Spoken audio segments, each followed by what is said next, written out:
I said last week that I wanted a Gnosia Kindra Suda moment, but not like this. Not like this. I wanted that. I wanted that so bad. I'm like, I want this twisted Kindra Suda moment where he comes out and he's got that really gruffy voice and he says, yes, I'm this, and I tricked you all. And then the red eyes happen and then he takes out everybody.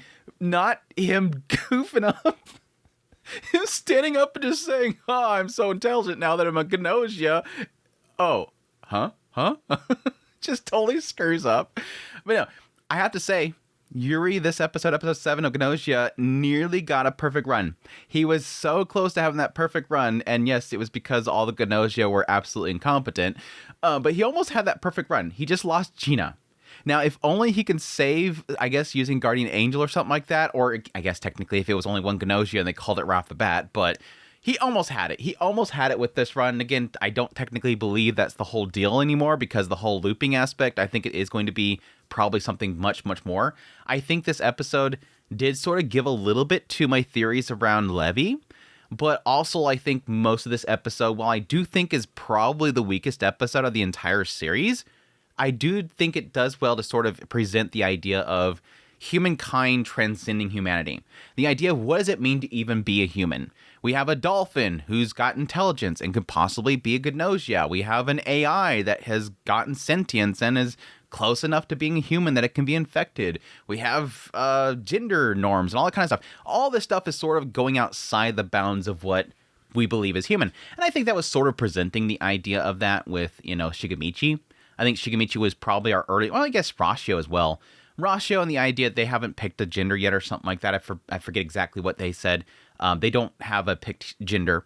Shigemichi himself having had some sort of accident and putting on artificial skin, and you kind of thought that he was going to be some sort of stereotypical sci-fi alien, but no, he's actually still human. The idea of Chippie and the idea that he was going to become a cat, and yet he could still be infected even though he was fused into a cat.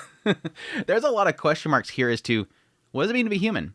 What can actually be infected? Do the Gnosia even care if the person is biologically just human? They could technically not care. They could just want something that's intelligent, something that they can actually take what memories and thoughts they have and utilize them to trick somebody. It could just be looking for, and it technically could be the idea that it can infect anything. It just chooses humans specifically, or you only know that it chooses humans because it can actually talk and it can figure it out. Anyways, let's get in the episode proper. Opening up the episode with, yes, Yuri meeting Otome.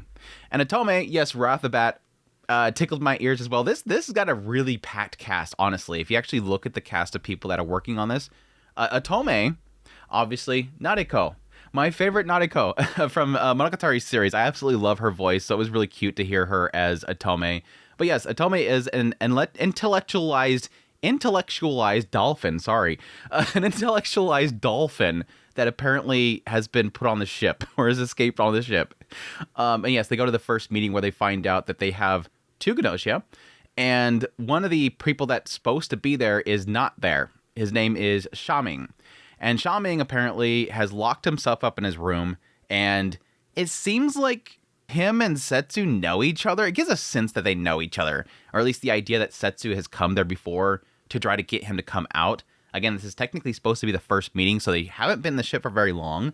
But yes, Setsu decides to bring Yuri with her because they don't like working with Shaming very much. And yeah, Shaming immediately is like, oh yeah, if it's Setsu, come on in here and give me a kiss. You wanna make out or something like that? Hey, I'm asexual. It's all right. I'll still hit it.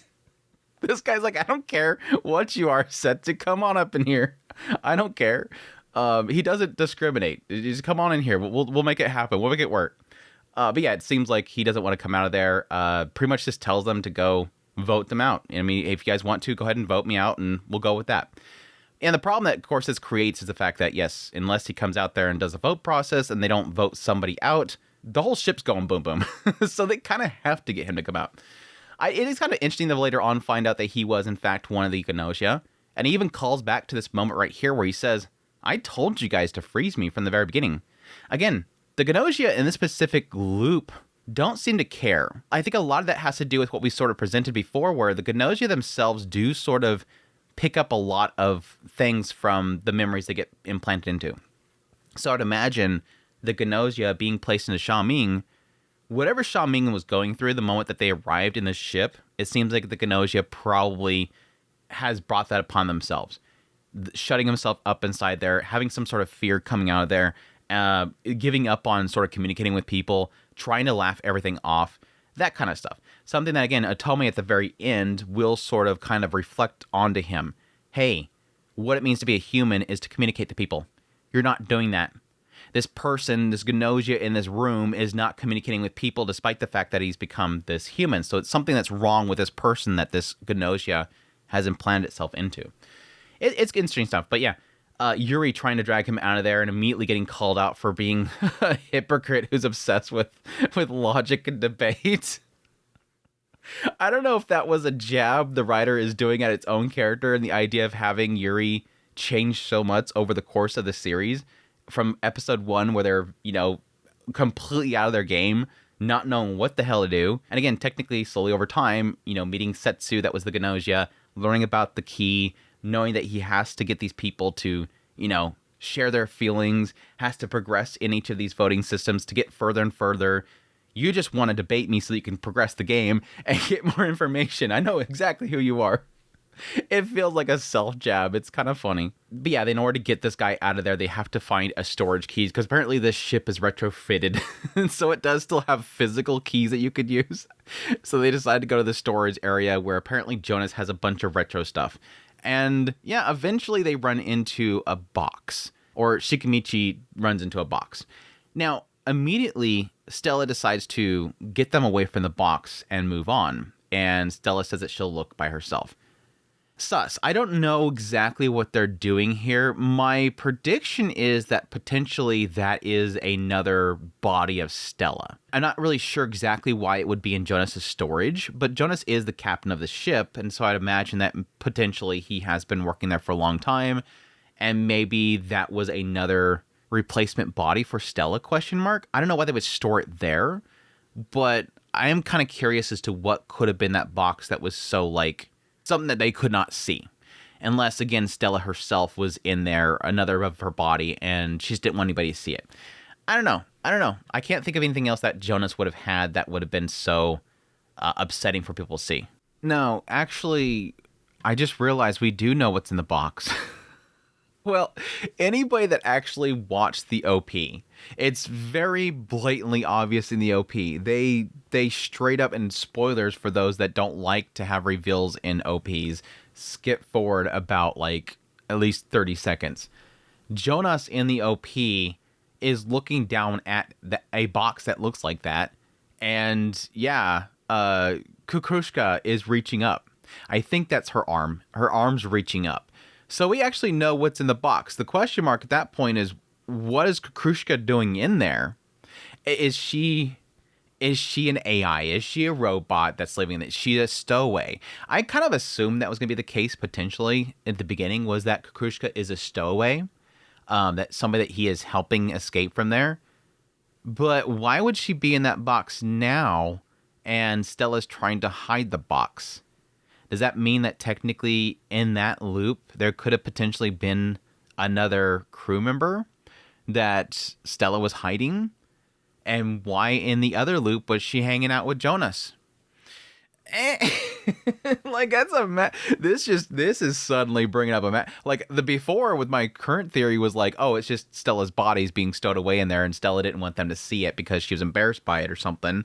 But now we're talking about potentially that he's stowing away people. And why is he stowing people away? I want to know now. This is actually, it's so funny. It's this is a rare case where the OP revealing something is just making it more interesting. Whereas before it's what is this? Now it's damn, I want to know more now. I want to know why she's legit in there. But yes, that's when we get Shigemichi being a little upset because he really badly wants to get with Stella. He has a massive crush on her, and we find out why. And it seems to be because of something nice that Stella said to him when they first met. Yeah, we've already got the idea before that this whole skin that Shigemichi has is artificial skin. That he's not actually a stereotypical sci-fi alien. He's actually human. He just had his skin itself replaced to look like that. But this is because of an accident that happened a long time ago. And it does say that at some point when he was going through that process, there was another option for him, and that was to digitize his consciousness by means of cyberization. And so the idea here, I guess, is to take all of your memories and consciousness and just implant it into cyberspace.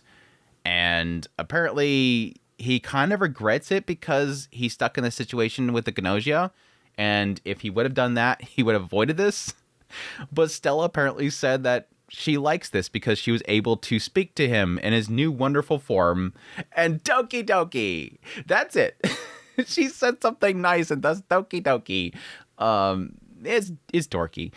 Although at the same time, it's kind of a nice thing because based on what we find out later on about what Stella herself is, there is an element here of sort of a reverse aspect.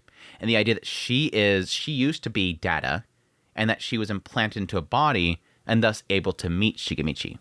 On the opposite end, Shigemichi's regretting the fact that he wasn't put into data and instead put into another form, and now he's in the situation. So they're both seeing an opposite conclusion to the problem they're currently facing.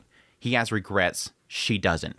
So it's kind of a nice little thing they're kind of presenting here between the two of them, even though Shigemichi himself doesn't understand that yet. Yeah, Tome talking about the fact of escaping her imprisonment and that she wants to get back in actuality because she likes her doctor that used to take care of her. Everybody was all about freeing her and giving her this form, but she actually likes her old home and wants to go back. Anyways, Jonas shows up, has a key, doesn't seem to be working because we find out later there's a pipe in there. But yes, at that point, Shigemichi wants to free Stella from... It's like he's acting like Jonas owns Stella. Technically sort of does, but it felt like a huge stretch that he's having right here. Like, I have to challenge Jonas to free Stella because apparently she's a slave or something. I don't know. So they decide to play chess. I guess a different chess than the one they had last time because they freaked over about the chess or the 4D chess or whatever. But anyways, yes, they have a little game match, Jonas and him playing each other, and Renman the entire time is like freaking out. Renman, the other guy, the white-haired guy, completely freaking out about how amazing this game is.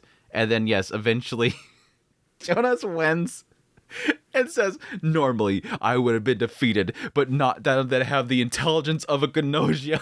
I've awakened as a Gnosia. Huh? I can't believe I've been defeated. Again, I wanted a twisted Kindra Suda moment with Jonas, but I'll take this because it was dorky. I liked it. It was funny. Well, the great thing about it, though, is the fact that they're freezing somebody that's a Gnosia, and they know for a fact they're Gnosia. Like, that's the big plus right here. Like, for sure we know that we've frozen the right person. Anyways, following this, yes, Shigemichi has to run to Stella and say, don't worry, I've saved you for Jonas. I've freed you. Now we can finally be friends. And she still doesn't want to do it. And we find out that's because, yes, in fact, that she is an AI from Levy. But no, before then, we do get a little meeting between Setsu and Yuri. And the idea that Yuri is trying to figure out love. Apparently, this entire time on the ship, hunting down Gnosia has been much easier than understanding love. We're doing that whole thing. Romance between male and female is so much more difficult than just the, trying to figure out the logic of a Gnosia and hunting them down. Whatever, it's stupid. Anyways, we do find out that Setsu themselves have actually given up their gender. And it seems like that is for the sake of going to the military, which it seems like that would be, I guess, makes sense because, again, we've already found out before that Ratio doesn't have a gender. And I kind of assumed that was the case of somebody that has, I guess, been born and had that part blocked and stopped, and then later on getting to choose it. Of course, at the very beginning, I thought that they were some sort of bird person. So it's not too much of a stretch here. I thought they were a bird person. But apparently Setsu had that removed, or at least stopped in some way, and that in order to make it easier to go to the military, which, again, technically makes sense. Like, hormonal aspects of it probably help out a lot there. So that's what they're kind of implying here. But again, right here, sort of casually just mentioning the fact that, yeah, they've been on this ship multiple times. It seems like every time they bring it up now, it's just so casually dropped now. Like, yeah, how many times have we been here on this ship? Oh, yeah, just immediately knows that Yuri's a looper, too. Just like, yeah, let's just drop this little bit right here. We know that we've both been on the ship for a long time. We're just going to skip all the formalities. But anyway, this is when we get into the reason why Stella does not want to be even a friend of Shigemichi, the fact that she does not believe that she is human. Which it was funny because the moment they brought up this, I was like, well, then why has she been a Gnosia before? Like, again, that was the moment where I was like convinced that this has nothing to do with humanity. It's probably just has to do with a host that has some sort of intellect, or at least an intellect that would give you the implication that they are a Gnosia, something to communicate the fact that they are that. Because, again, she's supposedly fully AI. This is a robotic body that has been given an AI system in order to move around the ship. They are acting as a proxy of some sort of Levy. They are extension of Levy. There's this AI system they use. It got into a little bit about how Jonas himself hasn't really communicated well with the AI system because he's gone through so many sleeps. It doesn't seem like he understands AI very well. He's the old man yelling at AI, what is this technology? I don't get it. So they decided to create a human form for him to communicate to, just to kind of get past that barrier that he doesn't understand AI. Okay, sure. I guess it makes sense to me.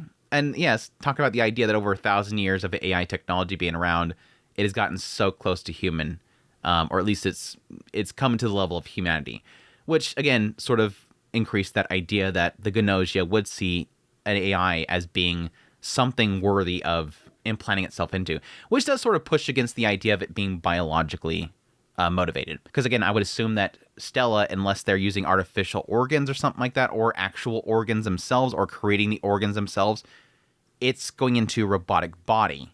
So it doesn't necessarily apparently need to be human biologically.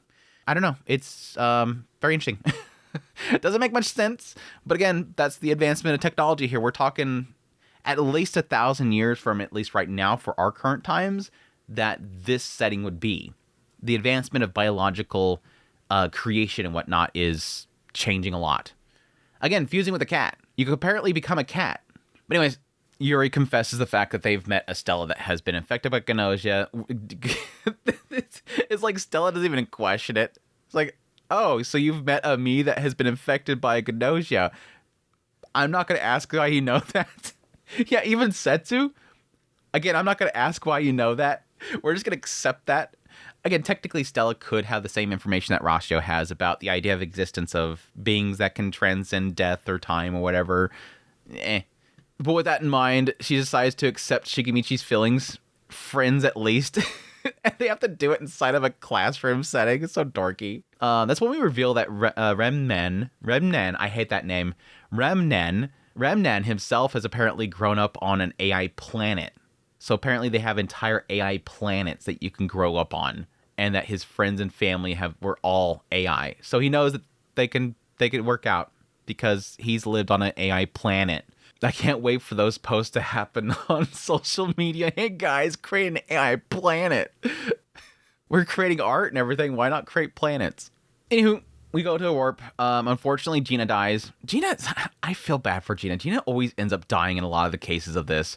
But yes, when they come back out, they have to force Shaming out again, and they go there, try to talk him out into leaving, and at that point, Otome shows up. And again, Otome technically being the only being that's not technically human. They are a dolphin that has gained intellect. Kind of coming forward and dropping this push upon Shaming, the idea of humans that she's trying to understand. Humans get through everything through communication. And this is something that is building up over this entire episode, is Otome constantly being stuck in these situations with humans, mingling amongst them, trying to understand them, constantly saying, I don't understand, I'm trying to understand. Otome comes to the understanding that humans fix things, get through things, resolve things, communicate things, make connections all through communication. And that's something that Shaming himself, as a human, is not doing. Which, I don't know why this gets him to come out, but apparently it does. So Setsu's like, yeah, we're all trying to get out of here. We're all looking forward to tomorrow. Everybody's got their future ahead of them. Nobody's shutting them up in a room and waiting for somebody to, vote them out and freeze them. Everybody's looking forward to the future except for you. So open the airlock and get out of here. Stop being selfish. And that pushes Shaming to come out. Again, this one is weird. I mean, with Jonas, it's a comedy beat. It's the idea that this Gnosia got so wrapped up in their victory and they just blurted out. I can see that. That's a very human thing to make a massive mistake like that in the passion of victory. Xiaoming, I guess, sort of goes more into the realm of like the previous Setsu Gnosia and the idea that it is a Gnosia that is sort of acceptant of his situation. He doesn't really want to be there. He understands that he is sort of the weakness of the group and has locked themselves up because of that weakness that they've sort of implanted themselves into. That, again, I believe that Xiaoming himself is not going through good stuff. This is a guy that's probably in a bad situation, and the Gnosia has sort of taken upon himself that. Again, he implies that at the very beginning, I told you to vote me out. Get me out of here. Freeze me. I don't care. Like, he didn't want to really be there. So even though he is throwing all these jokes out there and messing with Setsu and saying, hey, let's make out and all that kind of stuff, getting mad at Yuri for wanting to debate and argue over things, in the end, he is somebody that has sort of not wanting to be a burden upon other people. Again, it's something that I've always enjoyed about the idea of the Gnosia. That doesn't always mean the idea of them being some sort of evil being. In a lot of cases, they kind of just want to work with people or not want to be involved with people. Anyways, yeah, he goes against Frozen, and that was, again, a victory besides Gina dying, almost perfect victory. Surprised they didn't actually give us a tease for the next episode, which kind of makes me wonder if we're going to cold start the next episode and go into something pretty rough. I don't know. I'd be curious. Again, I'm kind of looking forward to having a multi-episode sequence.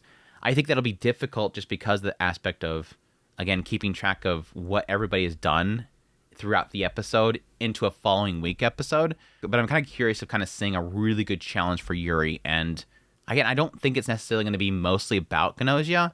I think it's going to be like something that's going to be a bigger issue. Again, Levy. I'm still stuck on Levy. Anyways, that's my thoughts on episode 7. Hope you guys enjoyed this video. As always, if you did, hit the like button down below. If you like this content and you want to support channel more, become a member. Until next time, y'all take care.